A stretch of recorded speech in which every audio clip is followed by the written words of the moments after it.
అప్పట్లో కాంగ్రెస్ గవర్నమెంట్ వచ్చినప్పుడు కేసీఆర్ ఒక మాట అన్నారు, మనం ప్రజల్లోకి వెళ్ళాల్సిన అవసరం లేదు, ఏది అవసరం లేదు, వాళ్ళే మనకు బంగారు పల్లెల్లో తీసుకొచ్చి అధికారం అప్పచెప్తారని. నిజంగా ఒక్కొక్కసారి కాంగ్రెస్ను చూస్తుంటే అట్లే అనిపిస్తుంది. ప్రశాంతంగా పాలన చేసుకుంటుంటే ఒకవైపు నానా రకాల సమస్యలు ఉన్నాయి. ఇక్కడ ఎలక్షన్లు అయితే లేవు, అక్కడ ఫండ్స్ లేవు, రకరకాల సమస్యలతోని ఎట్లా అట్లా పాలన నెట్టుకొస్తారు అనుకుంటే ఇక్కడ మంత్రులు ఉన్నారు, వీళ్ళలో వీళ్ళు కొట్టుకొని జనాల్లో చులకన అవుతుంటారు. ఇక అనవసరంగా ప్రతిపక్ష పార్టీలకు వీళ్ళు ఛాన్స్ ఇస్తుంటారు. ఇక్కడ చూడొచ్చు విభేదాలు. ఇక్కడ ఈ మంత్రులు కొండా సురేఖ అక్క ఏం మాట్లాడుతుందో అర్థం కాదు. మొన్న ఇప్పటికే 2-3 సార్లు సమస్యలు తెచ్చింది.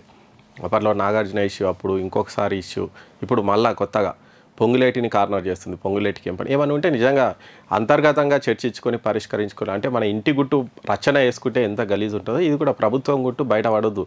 ఎందుకంటే అక్కడ చాలామంది ఉన్నారు, రెడీగా ఉన్నారు, మీ మీద విమర్శలు చేయడానికే చాలామంది ఉన్నారు.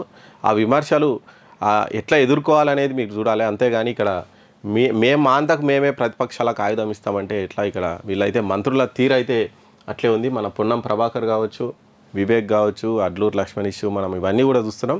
ఇట్లా మంత్రులు వాళ్ళల్లో వాళ్ళు కొట్లాడుకొని అనవసరంగా ప్రతిపక్షాలకు ఛాన్స్ ఇస్తురు అనేది ఇక న్యూస్ అయితే వచ్చింది. ఒక్కో మినిస్టర్ది ఒక్కో తీరు, అంతర్గతంగా మాట్లాడాల్సిన వివరాలు బయటికి మాట్లాడుతున్నారు. ప్రజల్లో పార్టీలో చులకనైపోతున్నారు నేతలు.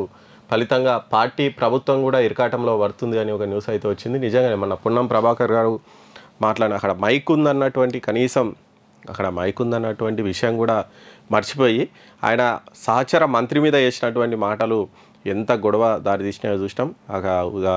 కుల సంఘాలు వచ్చినాయి, రకరకాల సమస్యలు వచ్చినాయి. ఆ తర్వాత ఆయన ఏదో సరే నేను అనుకోకుండా చేసినని ఆ వివాదానికి ముగింపు పెట్టినట్టు చేసిండు. ఆ తర్వాత అడ్లూరి లక్ష్మణ్ కూడా బయటికి మాట్లాడిండు.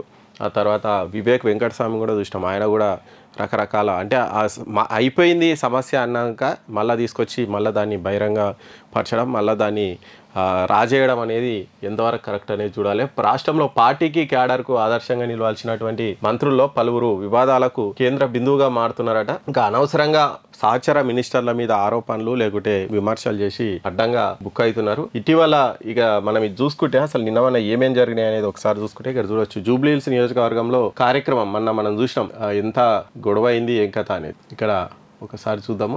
ఇక్కడ చూడొచ్చు, పొన్నం ప్రభాకర్ కొన్ని కామెంట్లు చేసిండు, అవన్నీ బయటకు మైకులో వినిపించినాయి. దాంతో ఆ తర్వాత అడ్లూరు లక్ష్మణ్ బహిరంగంగా మాట్లాడము, ఆయన సారీ చెప్పాలనడము, ఆ తర్వాత మీనాక్షి మంటరాజన్ వీళ్ళందరూ వచ్చి దాన్ని ఏదో దాన్ని ఆడికే క్లోజ్ చేసే ప్రయత్నం అయితే చేసారు. కానీ అవి ఇప్పటికీ క్లోజ్ కాలే, అది ఇంకా రగులుతూనే ఉంది. నిన్న మళ్ళీ వివేక్ వచ్చి మళ్ళీ కొన్ని కామెంట్లు చేయడం, దానికి మళ్ళీ అడ్లూరు లక్ష్మణ్ కౌంటర్ ఇవ్వడము. మళ్ళీ ఇది ఏమవుతుందంటే మాలా మాదిగ మధ్య మళ్ళదొక గొడవ. ఇప్పటికే బీసీలు ఓసీలు అని రాష్ట్రంలో ఒక గొడవ అవుతుంటే మళ్ళీ ఇప్పుడు ఈ మినిస్టర్లు కొట్టుకోవడం వల్ల ఏమవుతుందంటే తిట్టుకోవడం వల్ల మళ్ళీ మాలా మాదిగా ఇష్యూ అనేది ఇంకోటి తెర మీదకి వస్తుంది. ఇట్లా రకరకాల గొడవలు అనవసరంగా ఇక్కడ అసలే ఏమీ లేవు.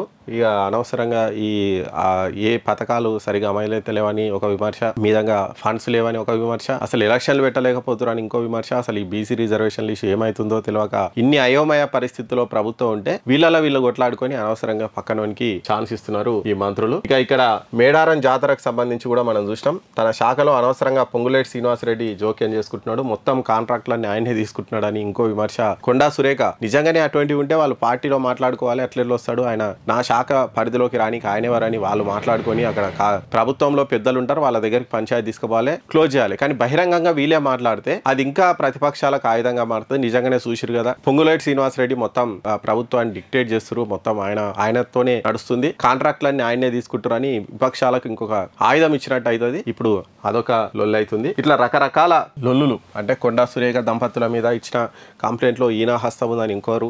సరే ఇక ఏమైతుందంటే ఈ మంత్రులు కొట్టుకోవడం వల్ల అసలే సమస్యల్లో ఉన్నటువంటి ప్రభుత్వం ఇంకిన్ని సమస్యల్లో అయితే పడుతుంది. అసలు మంత్రుల మధ్య సఖ్యత లేదు. ఎందుకంటే ఇప్పుడు ఇన్ఛార్జ్ మంత్రులని ఇచ్చారు, ఈ జిల్లాకు ఇంకో ఆయన ఇన్ఛార్జ్ మంత్రి వేసే వరకు ఈ జిల్లాలో ఉన్న మంత్రులకు మా జిల్లాలో ఆయన పెట్టుడు ఏంది ఏలు పెట్టుడు ఏంది అనేది వీళ్ళకి ఒక ఈగో సమస్య వచ్చి ఇటువంటి గొడవలు అయితే అవుతున్నాయి. మరి దీన్ని ఎట్లా సరిదిద్దారో ఏంటో చూడాలి. ఈ పార్టీలో మంత్రి పదవి దొరకడం అంత సులువైన విషయం కాదు. కానీ ఇటువంటి అరుదైన అవకాశాలను సద్వినియోగం చేసుకోకుండా అనవసరంగా ఈ గొడవలు పెట్టుకుంటారని కూడా కొంతమంది అయితే అనుకుంటారంట పార్టీ నేతలు కార్యకర్తలు. మరి నిజంగానే కేసీఆర్ అన్నట్టు వాళ్ళలో వాళ్ళు కొట్టుకొని నిజంగానే వీళ్ళు అధికారం ఇస్తారా ఏంది అనేటువంటి పరిస్థితి అయితే మనకి ఇక్కడ కనిపిస్తుంది. నిజంగా రేవంత్ రెడ్డి సర్కార్ చాలా విషయాల్లో మనకు చూసినాం ఫెయిల్యూర్ లాగా కనిపిస్తుంది నిజంగా. అంటే కనీసం సర్పంచ్ ఎలక్షన్లు పెట్టలేకపోవడం అనేది నిజంగా వాళ్ళ ఫెయిల్యూర్. నిజంగా సక్సెస్లు కూడా కొన్ని ఉన్నాయి. ఈ రైతు రుణమాఫీ ఏదైతే ఉందో రుణమాఫీ విషయంలో నిజంగా కేసీఆర్ సర్కార్, రేవంత్ రెడ్డి సర్కారు సక్సెస్ అయిందని చెప్పొచ్చు. ఎందుకంటే గతంలో ఎప్పుడు కూడా ఇట్లా ఒకటేసారి 2 లక్షల వరకు అయితే రుణమాఫీ చేయలే. వీళ్ళు చేసిరు 17,000 కోట్ల 18,000 కోట్ల వాళ్ళు అయితే చేసిరు.